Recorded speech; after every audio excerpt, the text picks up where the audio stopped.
it's hard to read a book because we're all so used to, as soon as you get just a little bit bored, there's dopamine available right over here. Puberty is where the maximum damage happens because puberty is where the brain's really rewiring itself. So I wasn't really listening to all the adults who were saying to me, oh, it's not just my kids, it's me too. Social media platforms knew what they were doing. They discuss how to hook kids. They discuss brain development and when the emotional centers are growing, but the ability for self-control is weak. So here's the simple rule for parents of kids, especially younger kids. Hello and welcome to Ways to Change the World. I'm Krishnan Guru-Murthy, and this is the podcast where we talk to extraordinary people about the big ideas in their lives and the events that have helped shape them. As Britain follows Australia banning under-16s from social media, today's guest couldn't be more relevant. In fact, his work is one of the reasons it's all happening. Jonathan Haidt is a social psychologist who has famously studied what he calls the great rewiring of childhood from phones and social media. He is the best-selling author of The Anxious Generation and its accompanying follow-up, The Amazing Generation. And having concentrated on the impact of phone use on child and teen mental health, he has also been tracking its impact on our attention spans and social division. Jonathan, welcome. Thank you, Krishnan. If you could just change the world, what would you do? I think I'd go back in time and either make social media never have been invented or make it be invented by people who are trying to maximize its benefits for people in democracy rather than engagement and their bottom line. And it's social media rather than the smartphone itself. Well, you asked me for one specific thing, and that's the easiest to point to. But in terms of what's happening to kids, for girls, the smartphone and social media really is the center of the story. There's a lot of other stuff, but that is the most important part. For boys, it's more diffuse. For boys, there's so many different technologies and apps that are taking their attention. I mean, the book has been out for a couple of years, but I think we should go back to the core arguments before we get to where you are now, because what you laid out in that is the evidence for what parents around the world feel often, which is that phones and social media are harming our children's ability to learn, to concentrate. It's making them more anxious. You've got the data on it. That's right. So this started as a kind of a detective story because I've been teaching in universities since 1995, the University of Virginia and now New York University. I thought I knew my students, and then all of a sudden, around 2015, college students started being much more anxious and depressed, more fragile. And so I've been tracking that mystery for a long time. And in the late 2010s, my friend Greg Lukianoff and I wrote a book called The Coddling the American Mind. And we can show that part of the problem is we've overprotected kids. We don't give them the experiences they need to become self-governing, independent adults. But at the time, we didn't have the evidence that social media was a contributor. So we speculated, we said, but it's just a correlation, we don't really know. Well, by 2022, 2023, boy, did we have the evidence. For one thing, Frances Haugen, the Facebook whistleblower, brought out thousands of screenshots of internal documents. Meta itself has done dozens of studies, and they find that it's harming mental health. My team has assembled all of those studies. If you go to metasinternalresearch.org, you can find all of those studies. Many experiments were being done by psychologists. We were beginning to see that parents and teachers and everyone who works with kids had seen it. I'll talk to taxi drivers, I'll talk to people all around. I don't let on what I'm studying, and I sort of come to this, bring up this topic if they have kids. I have yet to find a single adult who says, oh yeah, it was so great for my daughter. Oh, I'm so glad that she was on it. Not one. Everyone sees it. And that's why the book has been able to create change, because I didn't have to persuade anyone. I just had to explain what they were already feeling and seeing. At the time of the book, you were concentrating on the impact on mental health. So what were you able to easily identify in terms of what it's causing? Yes. So I started, there's been an academic debate between me and Jean Twenge is the first one to raise the alarm on one side, and then there are a few others who are saying, no, it's just correlational, there's no evidence of causality. And when you look at all the different kinds of evidence, because this is what we do in the social sciences, like that's our job, is to figure out what are the relationships between things in the social world in a complicated environment where you don't have perfect data on anything. And so what we've been able to do, my team, we recently published a report in the World Happiness Report. The target chapter is social media the cause of there's sort of an almost global decline in youth well-being. It's not all countries, but it's all across the West for sure. And so we assembled 7 different lines of evidence in one place, and it's the experimental studies where you get people to quit social media for a week or 2, and you see if that improves their mental health. Guess what it does? In almost all of the studies that look at depression and anxiety, their mental health does get better. One of those studies was done by Meta itself. There are longitudinal studies. You look and see over time in Britain and America, we have some really good longitudinal studies. You track teenagers over 5 or 10 years, and you see that increases in social media use come before increases in mental illness, not the other way around. Not in all studies, but in the majority of them, you find that temporal pattern. We bring together all of the natural experiments. There are about 8 studies where you look at when high-speed internet came into different provinces in Spain or different parts of British Columbia, and then you look at the psychiatric discharge records or admission records, and you see, does one follow the other? And in 7 of the 8, the answer is yes. In one, economic development seems to be the driver, but in 7 of the 8, the answer is, as high-speed internet comes in the early 2010s to each area, women, not men, women are now more likely to enter a psychiatric emergency room or hospital. So that's sort of the academic evidence. So many of us think that social media is harming kids, okay? If this was like a legal case and there was an accusation against a perpetrator and the victim identifies the perpetrator and says, he did it, he's the one who did it to me. And when you survey teens, they say, like 30% of girls say, they harmed my mental health. Most of them say they harmed my generation's mental health. So that's kind of a direct accusation. That's not a correlation. That's a direct accusation. And then what if there were witnesses who said, yeah, I saw him assault her, okay? Surveys of teachers, surveys of therapists, surveys of parents, they all say it too. They see it. They've got a really good view. And then what if you had dozens, hundreds of text messages from the guy who's accused saying, I'm going to assault her at 3 o'clock today. And then, oh, I assaulted her at 3 o'clock. Like, that's not a correlation. That is a direct report from the assailant that he did it. And boy, do we have that. Thousands and thousands of screenshots from Frances Haugen. Also, discovery. Lawyers are able to request documents. The quotations are horrific. They knew what they were doing. They discuss how to hook kids. They discuss variable ratio reinforcement schedules. They discuss brain development and when the emotional centers are growing, but the ability for self-control is weak. That's when we can get them in the, quote, sweet spot for social comparison. And so, like, you have all these different kinds of evidence lined up. And yet still, some people, Mark Zuckerberg and a few others, they just keep saying, oh, it's just correlational. It's not just correlational. Let's pick up on the gender difference, because that's a few times you've mentioned it now. So why is it that women show up in the evidence disproportionately compared to men? So all our kids are on social media. When this great rewiring happened, when everyone got a smartphone, and in both of our countries in 2010, kids had flip phones, basic phones, Nokias. By 2015, everyone has a smartphone. So that's the transition period when childhood changes. And when the key year of that change is 2012. That's when Facebook buys Instagram, and that's when all the girls go on Instagram especially. And that's also the elbow in the curve in both of our countries, 2012, 2013. There's a very sharp elbow for girls that goes up. For boys, it's much more gradual. It's not like 2012, someone turned on a light switch. And so as I was tracking this, I focused on where the evidence was best, and that was heavy social media use by girls is correlated with and then experimentally linked to internalizing disorders, which is depression and anxiety. So that's where the evidence was best. It's like the thing about the drunk in the street light, that's looking for his keys, like, oh, well, I'm looking over there. Actually, no, it's not like that because the keys are there under the street light.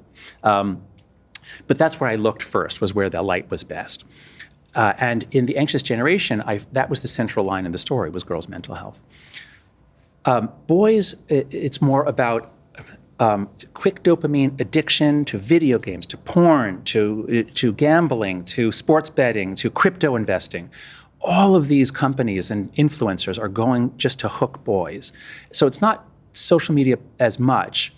So that's the main difference. So how does that how does that link to the different disorders that come about? You know, what is it that girls are suffering from, and what is it that boys are suffering from? And is it merging with time? Are they coming closer together, or are they still following different tracks?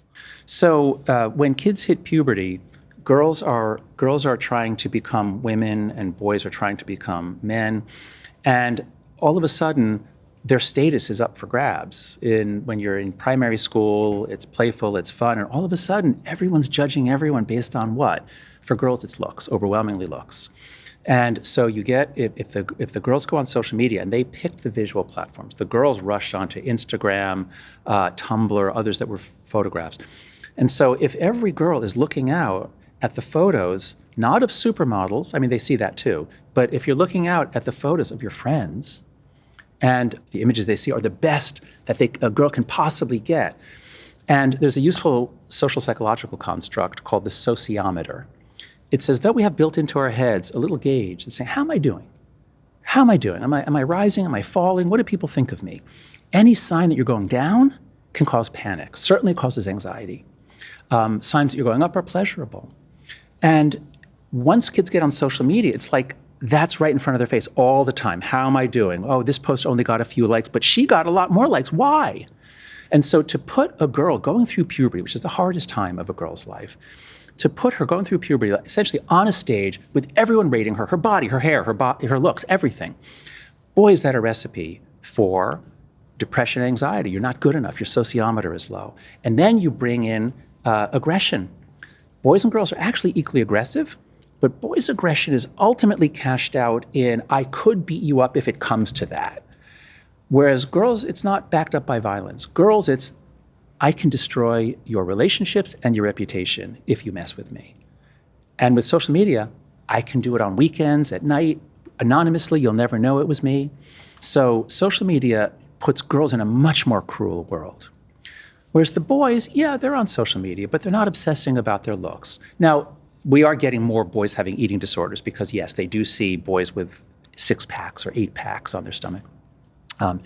But boys, it's a different set of things that are happening to them. So the main one is just, if you spend your day scrolling through things on multiple screens, anything you do off is going to be painfully boring, which means boys have a lot of trouble reading books, listening to teachers, making eye contact, having conversations. So boys are kind of being pulled out of life in ways that are incredibly damaging for their future, which is why girls are pulling way ahead of boys in both of our countries.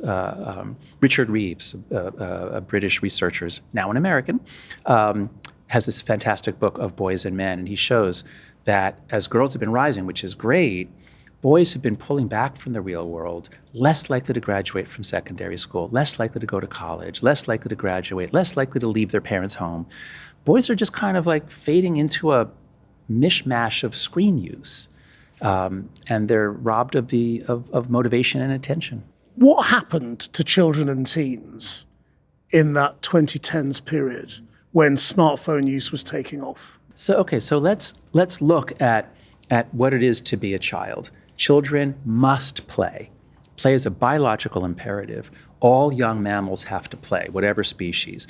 Play puts your body in interaction with the physical world, and in the process of doing things over and over again, the neurons develop, the neurons find the connections that they need, and that brings you up to the adult form.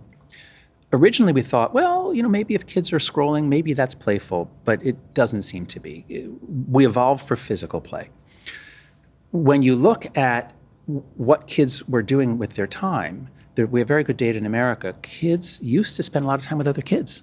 When they're out of school, they were with other kids. And as soon as they got smartphones, around 2012, those numbers began to drop and drop and drop.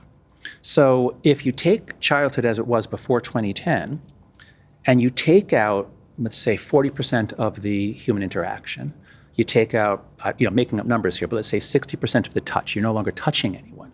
I remember putting my arms around my friends. We'd wrestle. We're physical creatures. We touch. Take most of that out. Take out most of the sunshine because you're not outside much anymore. Take out most of the shared laughter because you're alone laughing at memes. You're not laughing hysterically and snorting chocolate milk out your nose. That's like the childhood memory I have. So you take out almost all the good things in childhood. You cut them by 50%. What do you have left? 5 hours a day of short videos, or I should say 5 hours a day of social media is the average of what teens have. And that's just social media. Then there's video games and all sorts of other things. And then there's screens in school. So that's why I call it the Great Rewiring, because there used to be a lot of different things coming in and a lot of different behaviors going out. And by 2015, it's been kind of turned around so that most of childhood is, one thing coming in, it's just screen stuff, and one behavior going out, scrolling. That's no way to develop a brain. So what have you discovered since the publication of The Anxious Generation in terms of behavior problems? Because the data was all about mental health in those days, but you've been concentrating now on attention span. That's right. Because when I wrote the book, there's a chapter where we go through the 4 major harms that are happening to everybody, boys and girls. And that's sleep deprivation, social deprivation, addiction, and cognitive fragmentation or attention fragmentation. So we have a section on it in The Anxious Generation. But since the book came out, we've learned a lot more about what's happening to kids' attention. And this is in part because TikTok wasn't a big thing until 2020. So when I'm writing the book in 2022, 2023, we don't have any data on the TikTok generation.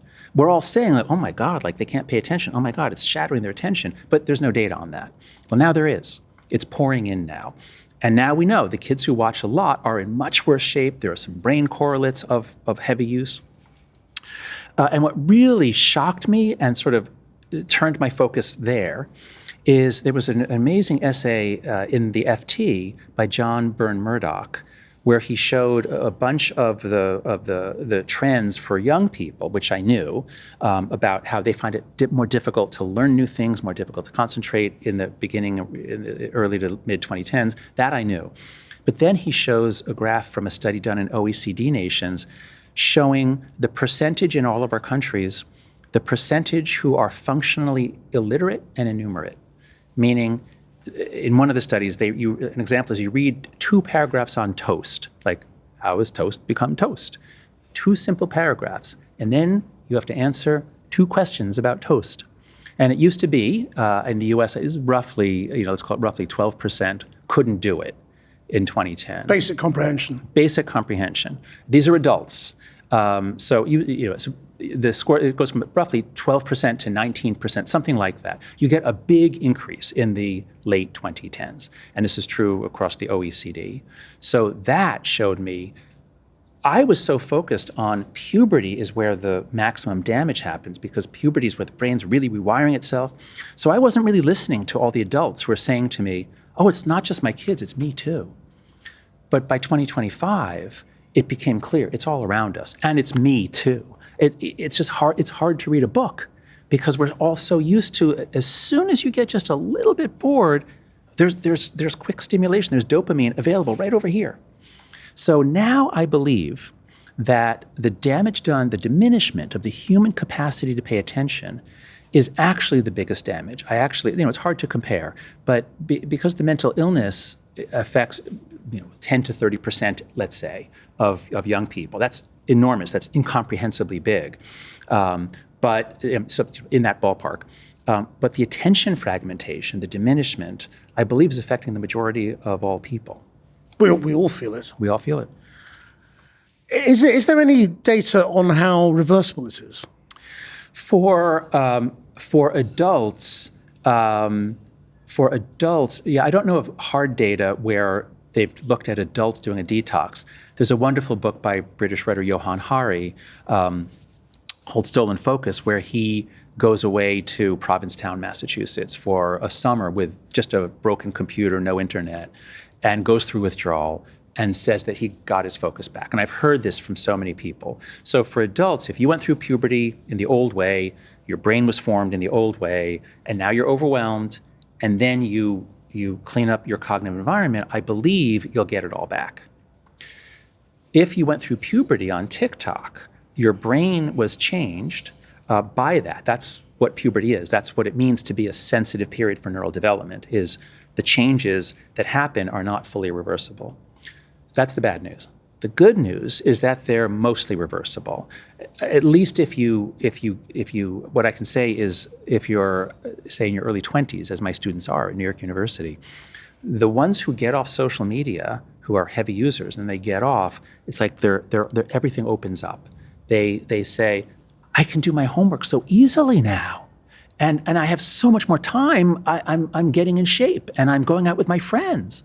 So I've seen the most beautiful stories of sort of kids who are just like lost in one of video games or social media, and then when they can push it out of their lives, they do get their attention back. Is it 100%? Well, I don't know. I mean, this is sort of very depressing for my generation of parents whose kids were absolutely the guinea pig generation. How old are you? And it's what only years? now. I mean, my kids are 21 and 19. Right, very similar.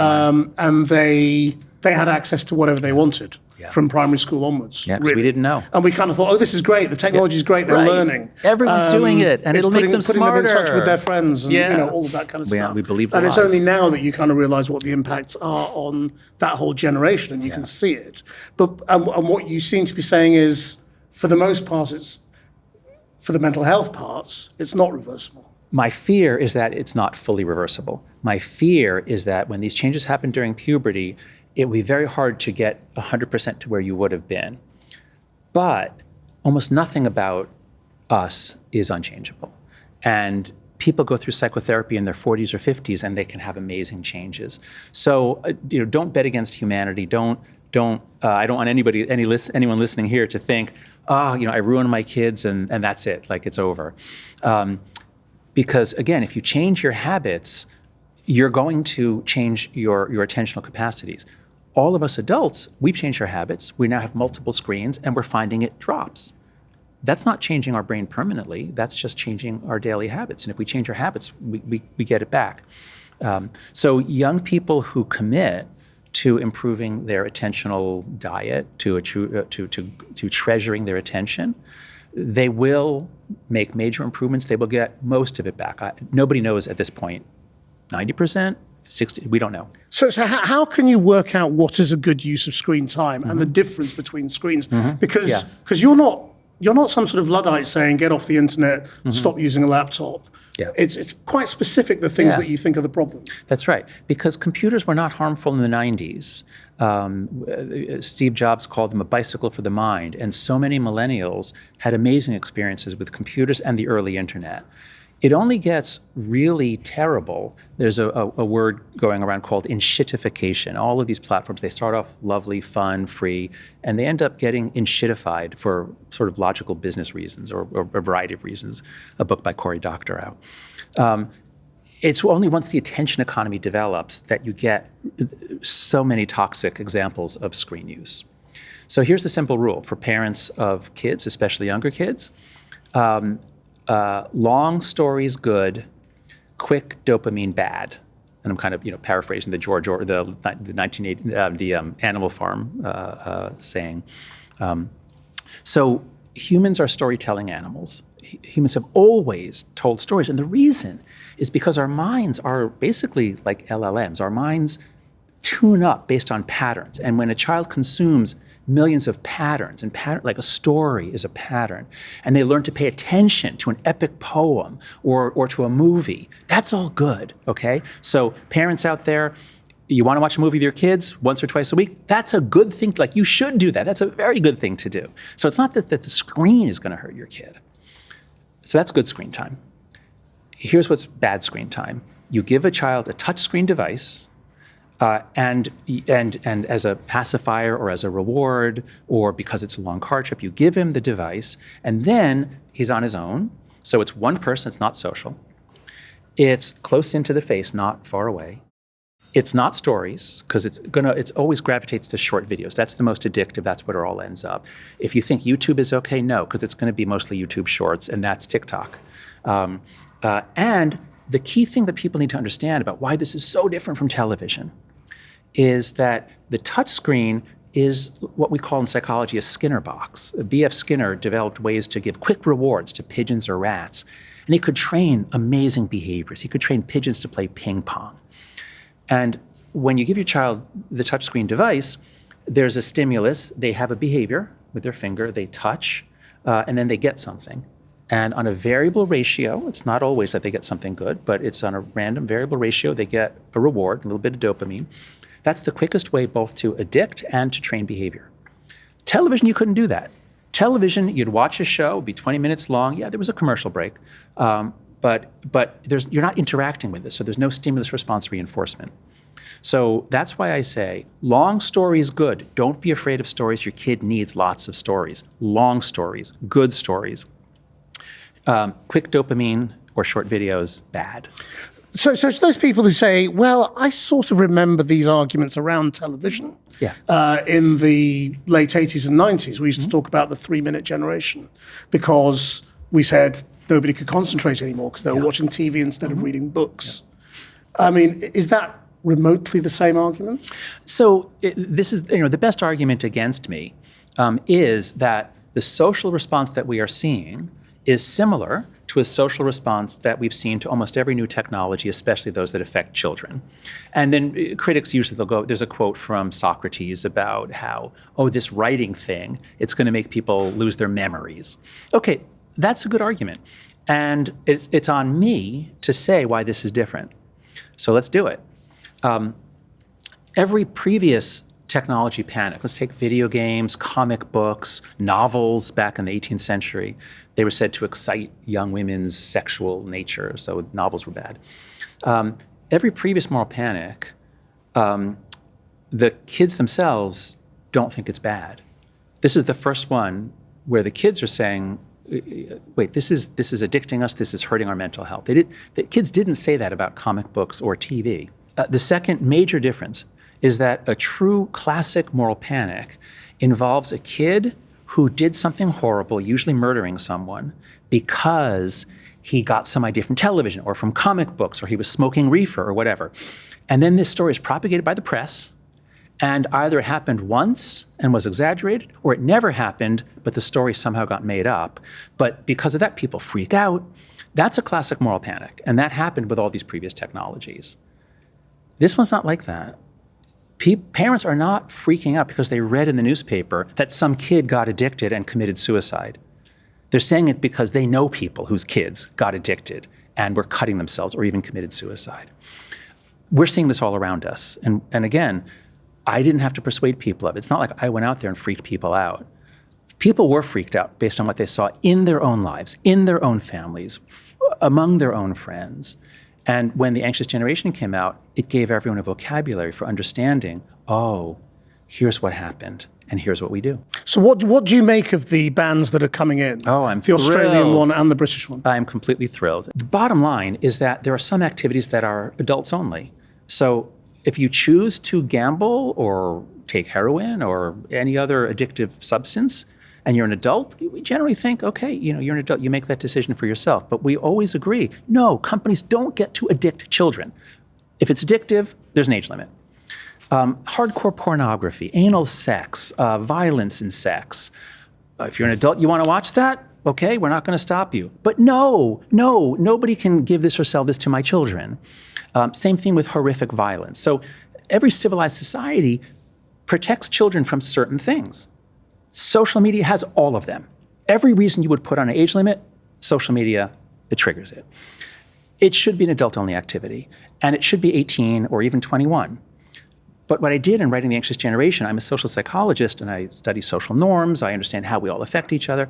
I knew that if I try to say we need a limit of 18, I didn't think I would get that. I don't think we could do that. But I thought 16 we could do. Plus, puberty, the peak period of puberty is maybe 11 to 14, 15 for girls and a year or two later for boys. So by the 16th birthday, most kids are out of the main part of puberty. So I said 16, let's try that. And I had no idea how quickly it would spread. I thought this was going to take 5 or 10 years. But again, because people all over the world are upset about this, political leaders have picked that up. And just in the last 6 months, we've gone through a global tipping point. So let's talk about how these work and why I think they are working. So Australia was the first to go. Thank God for Australia. Someone has to take the first step. Some people are saying, oh, it didn't work. Oh, most kids are still on social media. Here we are. They've all got VPNs. Yeah, so here we are 6 months later, and most kids are still on social media. And to them, I quote the proverb from Lao Tzu, the Chinese philosopher. He said, "A journey of 1,000 miles begins with a single step, but if the first step is hard, you should quit." Okay, now, I'm not sure about the second sentence. He might not have said that second. In fact, I think the second part of that was added on by critics of the Australian social media bill, because they say, oh, you only got a 30% reduction in social media use? Oh, it failed. That's not going to catch on. But the way the Australia bill was designed, they had to go in kind of gently. They're the first to do this. They didn't want to kick off a lot of adults accidentally. So what they did was they said, okay, here are the 10 platforms ultimately that we think are doing the most damage. Guess whose responsibility is to age gate? Because they all already are supposed to age gate at 13, and none of them do. You can be 7 and say you're 13, and you can go everywhere. So this is insane. And for the first time, Australia has said, you know who has the responsibility? It's not the parents, because we can't keep our kids off unless we keep them away from the internet. It's not our responsibility. It's the people making money from our kids. And the Australians had the guts to say, yes, you guys have to do this. So they did. And 2 amazing things happened right away. 1, the sky didn't fall. Very few people got kicked off inappropriately. 2, all of the platforms complied. Not well, but they all put in an age gating mechanism. So it got off to a great start. Okay, now what happens? The age gating at present is still pretty primitive. A lot of people choose this facial recognition, which can be fooled. So, okay, in round 1, most kids are still on by hook or by crook. Okay, but the Australians understood this. So that was round 1. Now they've collected data. Now they know, I think it was 4 of the platforms have been really bad at enforcing. So they've sent letters to them and they say, okay, you did round 1, but you got to do a lot better. And guess what? The technology is already improving because of Australia. Now that there is a huge market, we live in a free market society where the tech industry is very innovative and quick. And when they see, oh, wait, is there now a global market to age verify 1 billion kids? Maybe we should improve the technology and try to win the market. And that's what's happening. So Apple and Google, just in the last year, and this is all since Australia announced its law, Apple and Google have already provided much better APIs or various mechanisms that will allow other apps to age gate much more quickly. And the most exciting one to me is device-based verification, where if Apple, we all have, those of us who use Apple knows how old we are. You can upload your driver's license in certain American states. So now you have a government ID that you've given to Apple. And so Apple knows for sure how old you are. Now, suppose a man wants to go to Pornhub. And in some states, they've said Pornhub has to age gate. Pornhub has said, we can't, we don't know how to do this. Why don't you give us device-based verification? We don't want children, they say. They say, if we can just send a ping down to the device and know, yes or no, that's all we need to know, yes or no, are you old enough? Well, now they can. So the amount of information that the person has to send to Pornhub is a single bit, 1 bit of information, yes or no, over 18. No name, no identifying. So it's completely privacy preserving. There is no privacy threat when you do device-based verification. Well, except you've given a load of your data to Apple and Google, is what the critics will say. Yeah, yes. That's true. So look, you have to trust someone. And our experience since the web got shitified is that in general you shouldn't trust people. You shouldn't trust anyone on the internet. But if your whole life is on Apple, and I think Apple actually does do a good job. I mean, Apple does seem to care about privacy, and I think Google does too. So yes, you do have to trust someone. That's true.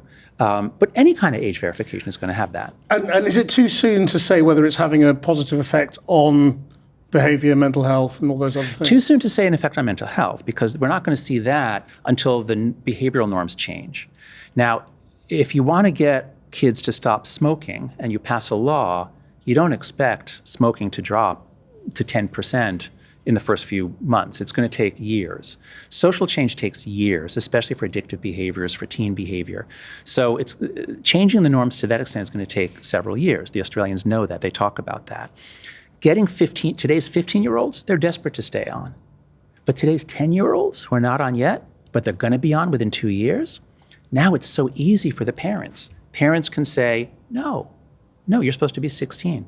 And it's going to be so much easier for them, because even if it's only a quarter of the parents who stick to that, now your kid's not the only one. And your book was instrumental in Australia, wasn't it? Yes, the premier of South Australia, Peter Malinowskis, his wife was reading the book in bed, and when she finished it, she turned to him and said, Peter, you've got to read this book, and then you've got to effing do something about it. And he did.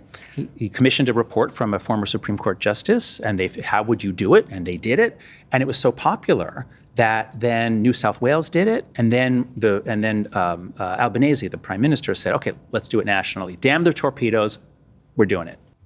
And so what would your advice be to the British government now as it tries to follow suit? Mm-hmm. So first, say a prayer of gratitude for the Australians. Because they went first and they're causing improvements in age gating, they're making it easier for everyone who follows.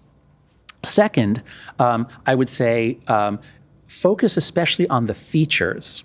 So what the Australians did was they said, okay, what are the platforms that we're going to age gate? And that was a very good first pass. Indonesia is the second country to do it. And they were influenced by Australia, but they said, here are the features we're concerned about. Infinite scroll, contact with anonymous strangers, notifications at night. So I don't know how many, they listed a whole bunch of features.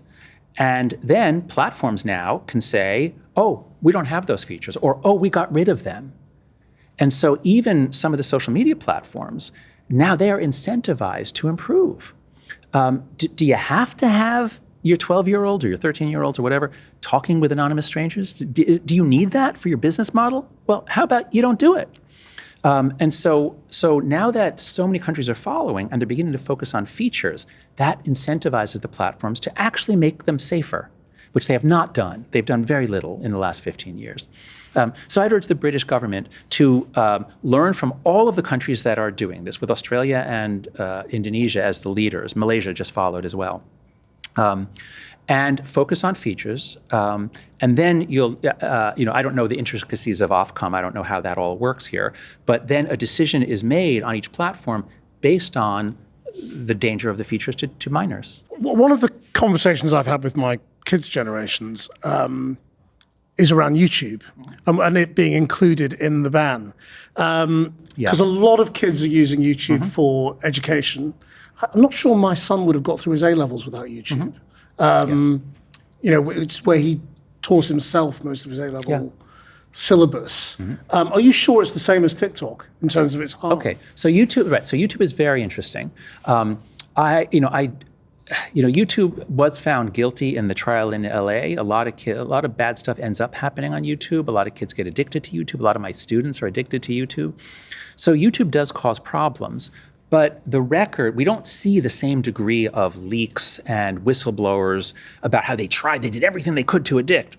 So morally, I don't put YouTube and Google in the same category as Meta, Snap, and TikTok. Those are the three worst, in my opinion. Secondly, I can't imagine a world in which we said to kids, you can't watch YouTube videos for the reason you said. There is so much good stuff on YouTube.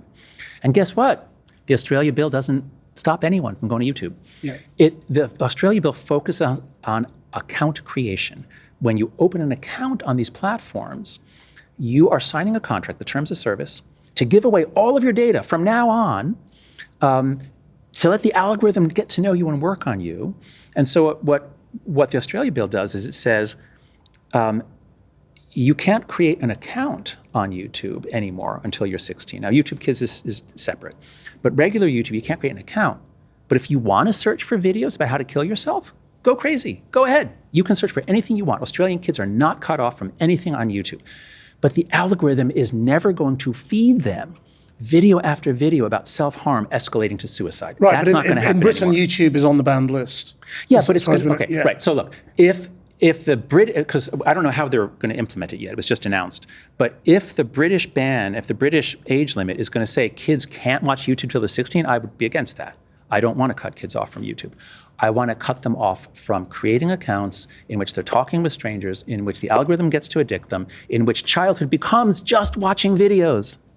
Yes, because it will be extremely hard to stop kids, to find a way to ban kids from going to YouTube as a website and just using it to view videos. So we'll have to see how that plays out. I want to turn our attention to the other aspect of social media that for a good decade now has been clear in all sorts of ways that social media has had a big impact on politics. This program, Channel 4 News, that makes Ways to Change the World, was instrumental in the Cambridge Analytica investigation, in the Facebook investigation around the same time. So we know that social media is used to drive emotional responses to politics. What have we learned since 2016 about the impact on our politics from social media? Now that we're seeing massive disruptions around the world, very often tied to social media, now that it's clear this is a global problem for democracies, there's been a lot of great writing and reflection. And so the big picture, I'll start with this. I heard Yuval Noah Harari on a podcast say, democracy is a conversation. And when that conversation was in the Agora of Athens among the male citizens, that was one kind of democracy. And if you change it, now you've got printing presses. Okay, that's a different kind of democracy, and information will flow differently. And then you bring in television and radio, and that changes the conversation. And now you bring in social media, and that changes the conversation. All of our democratic institutions grew up during the Gutenberg era. They all grew up during the period where the printing press had made it possible to make extended arguments. This literally changed brains. When people are literate, their brain is literally different. You've got a reading circuit that combines multiple areas. So literacy literally let us think in ways that enabled modern liberal democracy. All of this happens, 18th, 19th, 20th centuries. The technology changes slowly. Television introduces some disruptions, also some benefits. Now we get to the internet. And what did we think about the internet originally? Best thing ever to happen to democracy. Oh, let's give everyone a voice. Oh, no dictate. Good luck, China, keeping the internet out of China. So all the way up to 2012, through the Arab Spring, we're all thinking, oh, this is the best technology ever for democracy. And we were wrong. The early internet was not enshittified. The early internet, I don't think, was bad for democracy. But the new attention-based, the attention economy that we now have means if it enrages, it leads. Like whatever, you can play with your post, you can change the headlines. Whatever is the most outrageous is going to get the most reach, and that incentivizes everyone to be more outrageous.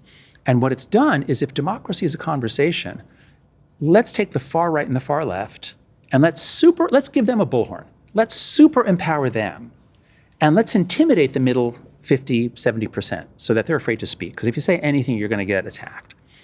Well, what kind of democracy do we have when it's the far right and the far left? Just look at America. That's what we have. We're in big trouble. Our Republican Party, I think, has been taken far away from conservatism. Our left is moving, I believe, away from liberalism. So I think there are many reasons for this, but I think the sudden change in the conversation caused by moving democratic discourse onto social media is not compatible with the democratic institutions developed in the Gutenberg era.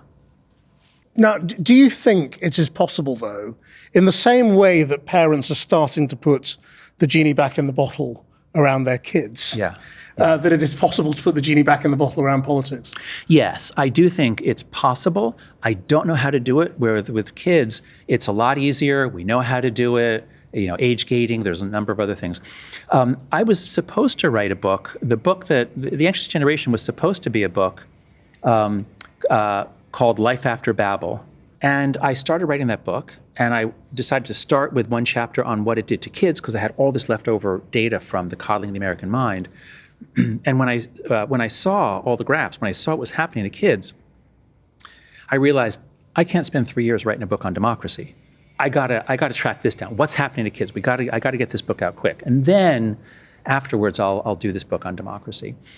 I'm not sure when I'm going to write that book on democracy, because the threats to childhood are so great, and we actually know what to do, and it doesn't cost anything to do it, and it's completely nonpartisan, and we're doing it. Okay, so I'm focused on that for now. And it's in part because how do we adapt how do we adapt our democracies to social media? I have some ideas. Many other researchers have some ideas. They'd probably be helpful. But we're talking about like just making it a little better. So for example, Frances Haugen, the main Facebook whistleblower, she has all kinds of ideas about how if you just put rate limiters on, so that is, they have a feature where you can invite people to join groups. Some people invite thousands of people a day to join groups. Those people tend to be people spreading terrible disinformation. So if you just say you can only invite 100 people a day or something, if you put a rate limiter on it, that disproportionately dampens down the extremes, while making more room for the majority. So again, democracy is a conversation, and if you do things to lower the volume on the bullhorns and encourage people in the middle to stand up, you can change it. So there's a lot of ideas like that. The key thing is these reforms need to be content neutral. Most people think, oh, we've got to ban hate speech. We've got to ban this kind of speech. Once you do that, you're going to have people saying, oh, that speech is hate speech because I don't like it, but on my side, they can talk about killing people. That's okay. That's justice or whatever. So I'm generally opposed to laws that are focused on content. And I'm all about, and most of the movement to reform social media is about design changes, which are content. They're also language neutral. So it's about putting the responsibility on the platforms, yes, and the networks themselves. Now, all of them, of course, have got answers for all of these criticisms. Meta, Snapchat, TikTok all say they share all the same goals, particularly in terms of protecting children. They say that is the funniest thing I've heard all day. We give parents parental controls over children's accounts that are linked to them, particularly on TikTok, and that they will comply with whatever legal framework individual countries put up. You're a bit skeptical. A little skeptical. On the parental controls, because we have so many thousands of documents from these companies in which the employees talk about, oh, we're under pressure, let's put on more parental controls, nobody uses them anyway. They know that the parental controls are hard to use and they're rarely used, so that's their usual answers. Oh, we think the parents should decide, and we give you, talk to a couple in which both people have a PhD, and they're trying to give their kid a healthy digital environment. They find it really hard to do, which is why a lot of the people in Silicon Valley send their own kids to schools that don't have tech. They don't let their kids use this. So their claim that, oh, we give parents control. No, we can't do this. They put us in an impossible situation. So finally, do you think the tide is turning? Yes, here we are in Ways to Change the World. Guess what? The world is changing. We've gone through the most extraordinary tipping point. It began on December 10th, and it was largely done by May of this year. So here's what I saw. When the Anxious Generation came out, and I said, let's raise the age to 16, people said, you're crazy, that's impossible. The kids will get around it, it'll never pass, that's too big. But Australia did it, and when Australia's law went into effect on December 10th, 2025, there was so much coverage and discussion on social media, and so many people were saying, hey, they did that, why can't we do it? Hey, I wish we'd do that. Hey, Prime Minister, are you listening? And so once everybody sees that everybody sees this, now you're set up for Hans Christian Andersen's The Emperor's New Clothes. When everybody thinks that social media is bad, that doesn't lead to change. When everybody knows that everybody knows that everybody knows that it's bad, that's when you get a revolution. That's when you get massive social change. So that begins in December. Elon Musk helpfully puts on the notify button, or it gets widely publicized in late December, and now we're all seeing little girls being turned into porn. There's global disgust, like, wait, this is not right. This is not a world for kids. So that happens in January, and December and January. And then the trials in Los Angeles happen in February and March, and the world sees the documents. The world sees what these companies were saying among themselves and what their leaders were saying on the stand. And they see these guys are lying. These guys are just completely contradicted by the documents from their own companies. So by the time they were found guilty, I believe, we went through a tipping point where before December, people thought, oh, what are you going to do? It's impossible to change. And by May, it became clear to democracies around the world, wait, we can change this. And that's why I think that political leaders, we see so many political leaders around January, February, suddenly say we're going to follow Australia. I thought that was going to take years. It took a couple of months. Because I think politically, they don't want to get too far out ahead of the public. They don't want to, you don't want to ban something that everybody loves. And that's going to be really unpopular. And so that's why they were afraid originally to follow Australia. But once it was clear, wait, everybody knows that this is terrible. Then suddenly political leaders were like, oh, wait, actually, yes. And I don't want to be cynical. It's not like they're just following the wind. I've spoken with a lot of governors, a lot of heads of state. They are almost all parents. They've all seen it. They all care about this. And so I think this tipping point really gave them the political support to engage in bold action. And I think that's what you're doing here in the UK, and I'm thrilled. John and I, thank you very much indeed. Krishnan, what a pleasure. Thank you for joining us today. You can watch all of these interviews on the Channel 4 News YouTube channel. Until next time, bye-bye.